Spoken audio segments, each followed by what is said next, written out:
And so many people are never even take the time to sit down and to identify what their personal big idea is.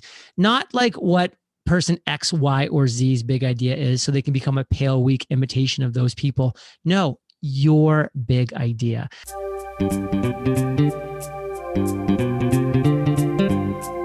Hi, and welcome to the Innovative Mindset Podcast. I'm your host, Isolde Trachtenberg. On this show, you get my conversations with peak-performing thought leaders, creatives, and entrepreneurs. Every week, I bring you the latest scoop on what these incredible people do to succeed and how you can get their secrets and do it too. If you're enjoying the show, I'd be super grateful if you support the show on Patreon. You get some exclusive and fun bonuses. Go to patreon.com/innovative mindset and join in. And now, let's get on with the show.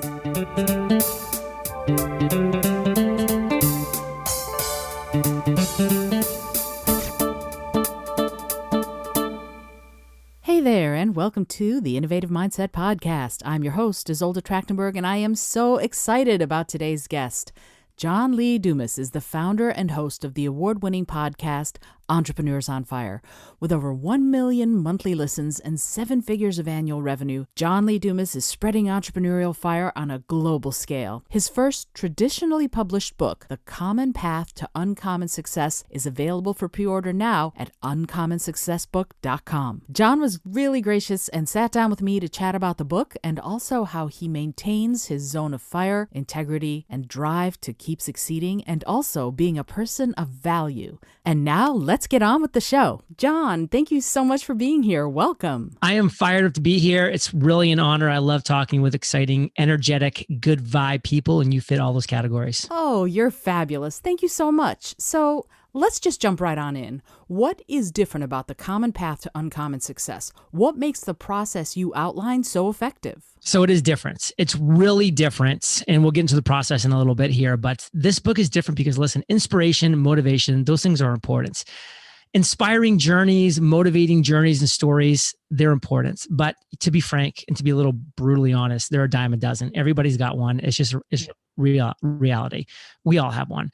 What I wanted to do differently in this book was not just have inspiration and motivation, which 99% of business books are, because guess what? After a couple of days, that just kind of rubs off a little bit. Like we've all been to that conference that's rocked our world. It's been awesome. We've come back. We're like, yes, we're going to lose 50 pounds. We're going to start a business to make $1 million. We're going to do X, Y, and Z. Like we've all been there.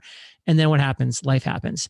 This book is different because it is no fluff. It is 100% strategic facts, strategic processes, tactical advice, step by step by step. Because basically what's happened is this. I've interviewed over the past decade 3,000 successful entrepreneurs, and I've been able to learn from those 3,000 successful entrepreneurs what they have in common. I boiled it down into what turned out to be 17 core foundational principles that all successful entrepreneurs share. I put it into a chronological order, step-by-step roadmap. And looking down, I said, hey, this is a 17-step roadmap to financial freedom and fulfillment. That's what this book is. The Common Path to Uncommon Success. I didn't call it the complicated path to uncommon success. I didn't call it the secret or hidden path. I called it the common path because it is a common path. It's not an easy path, but it's a common one, and it's right here for you. Awesome. That is fantastic. So, all right, 17 steps. People are supposed to go in order, it sounds like, but which one of these is going to be the most revolutionary, the most life-altering to someone who goes through the process outlined in the book? Well, listen, you did say some key words there, which is goes through the process, because this is a process. This is a roadmap. You have to start at step 1, chapter 1, and you have to go through to step 17, chapter 17. But I will tell you, the beast of the step in these 17 steps is step 7. Creating a content production plan. Like, I'm not trying to be mean, but your content production plan likely sucks. Like, honestly, it really does. Possible. Guess what? Mine, well, I'm not saying directly you. I'm more talking to like everybody that's listening. So I'm probably offending a lot of people, but that's the point. I'm not trying to be nice here. I'm trying to be honest. Because listen, my content production plan used to suck. It really did. It was terrible. Of course it was. I didn't know what I was doing. Over a decade, I figured it out. I got a little bit better over 10 years of doing this. And guess what? That was quite an amazing process. And now my content production plan is fantastic. It's allowed me to produce over 3,000 episodes, be a guest on thousands of other episodes, create courses, books, programs, services, all these different things, all because I believe in my content production plan, and it's amazing. And so it's 13,500 words. That could be a business book in and of itself. This whole book's 71,000, and just chapter 7 is 13,500 words. So after you read that chapter, your head will pop off. So go grab it, put it back on, and say, whoa, that's a lot.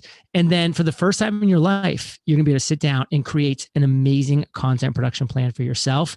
And it's going to change everything. So in that it's going to change everything, awesome. What are the expectations people should be walking in with? And what do you think the results will be by the time they're done? Your expectations walking in should be like, listen, there's a reason why I don't currently have uncommon success. There's a reason why I don't currently have financial freedom and fulfillment. It's because you're not doing the very common practices that the 3,000 plus entrepreneurs that I've been able to interview over the years have been doing, like that I've extracted from them, that I'm now gifting to you. So your expectation should be, listen, I'm going to just stop assuming that like things that I'm doing are right. I'm just going to go in and saying, hey, I've been doing some things that have been right. I've been doing some things incredibly well, but I've been doing some things that have been wrong. I've been doing some things incredibly poorly. Let me just go through this process step by step by step. Fix what's wrong. Keep doing what's right. Maybe make some pivots and adjustments and tweaks to things you're kind of doing right that now you can really be doing right.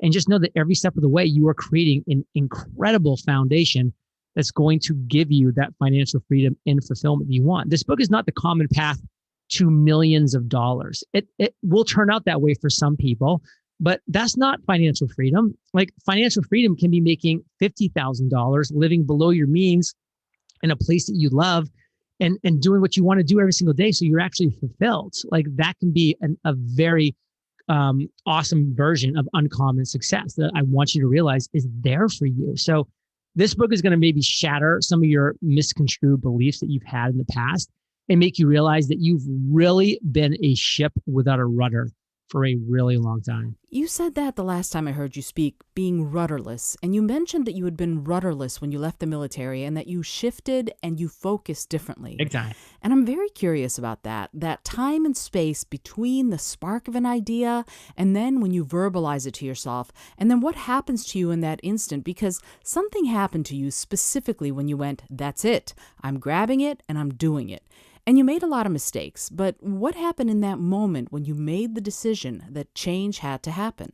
So I got out of the military. I was 26 years old. I immediately went into what I call my 6 years of struggle, because they were 6 long years of struggle. From 26 to 32, I tried a ton of stuff. I tried law school. I quit. I tried corporate finance, commercial real estate, residential real estate. Nothing was working for me. I mean, nothing. That was 6 years. That wasn't 6 days, 6 months. This was 6 years of struggle. And then at 32 years old, that moment happened that you're talking about. It was a quote by Albert Einstein that literally reached off the page and slapped me in the face, which I literally needed. And the quote said, try not to become a person of success, but rather a person of value. And I looked at that quote and I said, holy crap, this guy's a genius. He's brilliant. And I've been doing it completely the opposite of what his recommendation is. I've just been chasing success and I've been doing nothing that's been of value. And I just committed that day to becoming a person of value. And I didn't know exactly what that was going to look like. And to answer your kind of direct question, it's about 3 months of committing, saying, hey, the next thing I do, it's going to be a thing of value. It's going to be something that's going to allow me to become a person of value for, frankly, one of the first times in my life. And that planted the seed that developed into Entrepreneurs on Fire, the first daily podcast ever interviewing entrepreneurs. And it came about, again, 3 months into that revelation. And I haven't looked back since. Oh, that's so wonderful and inspirational. And here's the thing. You've interviewed all these people. You've gotten their sort of secrets of their success, and then you distilled it into this book. But you also talk about having your own zone of fire. And to me, that zone, that place of creativity and innovation comes from somewhere. When something like that happens to you, when you go, aha, I know what I'm going to do next, and you've never looked back. How did you develop that ability to listen to it and the courage to act on it?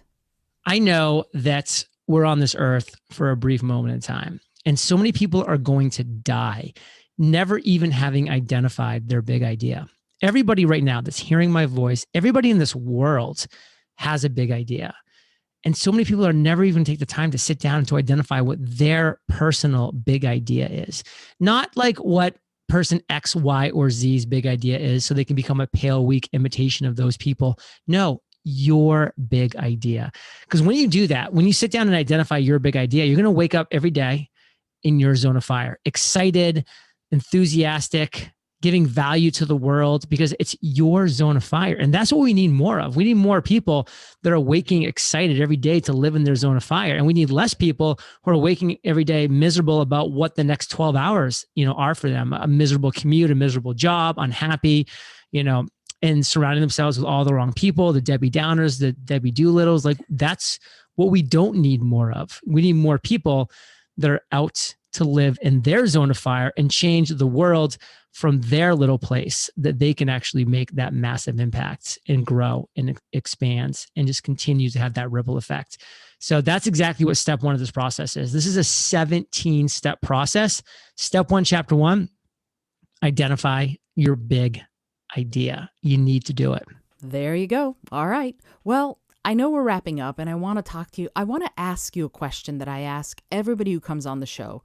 It's a silly question, but I find that it yields some poignant answers. Here it is. If you had an airplane that could skywrite anything for the whole world to see, what would you say? Freedom. There you go. That's all I would say, because it would be an aspirational word that would be in the air to know that it's possible. Because at the end of the day, you want freedom. When you boil it down 6 layers, you just want that word freedom. Because what is freedom exactly? It means you can wake up in the morning and do what you want, where you want to do it, with whom you want to do it with. When you have those 3 things, you have freedom. And that's what we crave as human beings. We don't necessarily crave $50 million in the bank. Like believe me, it's like you can't even process that per se. It's like a lot of money, but like, that's not what you crave. You crave being able to do what you want to do, where you want to do it, with whom you want to do it with. That's freedom. That's going to give you financial freedom and fulfillment. That's the combo. Awesome. Thank you so much, John. I really appreciate it. I appreciate you being here. And also, I'm really looking forward to the book. It comes out very soon, like tomorrow. Wow. This is being released. Wow. Listen, then this is urgent. This is urgent. You guys know, because I have 5 bonuses that I am giving for every single pre-order. But guess what? They disappear on March 23rd. So maybe you'll be able to bump it back a couple of days to give your listeners a little bit of a chance, because these bonuses are only pre-order bonuses. They disappear on March 23rd. They are amazing. I'm shipping all 3 of my journals to your doorstep with 1 single pre-order. There's 4 other insane bonuses. All you need to do is visit uncommonsuccessbook.com. You can see the endorsements from Seth Godin, Gary Vaynerchuk, Neil Patel, Eric Mandy, Dory Clark. I give you a chapter for free. There's a video there of me jumping in the pool with my clothes on, and then getting to explain the whole details behind the book. It's a whole awesome, amazing page right there. uncommonsuccessbook.com. Pre-order from there. You can get all 5 bonuses. They all disappear March 23rd. All right. This comes out March 22nd, so you'll have a day. You'll have One a day. 12 hours.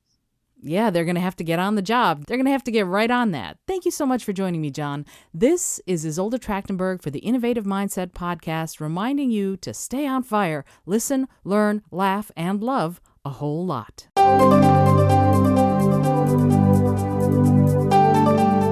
Thanks so much for joining me today. I really appreciate you being here. Please subscribe to the podcast if you're new. And if you like what you're hearing, please review it and rate it and let other people know. And if you'd like to be a sponsor of the show, I'd love to meet you on patreon.com/innovative mindset. I also have lots of exclusive goodies to share just with the show's supporters there. Today's episode was produced by Isolde Trachtenberg and is copyright 2021. As always, please remember this is for educational and entertainment purposes only. Past performance does not guarantee future results, although we can always hope. Until next time, keep living in your innovative mindset.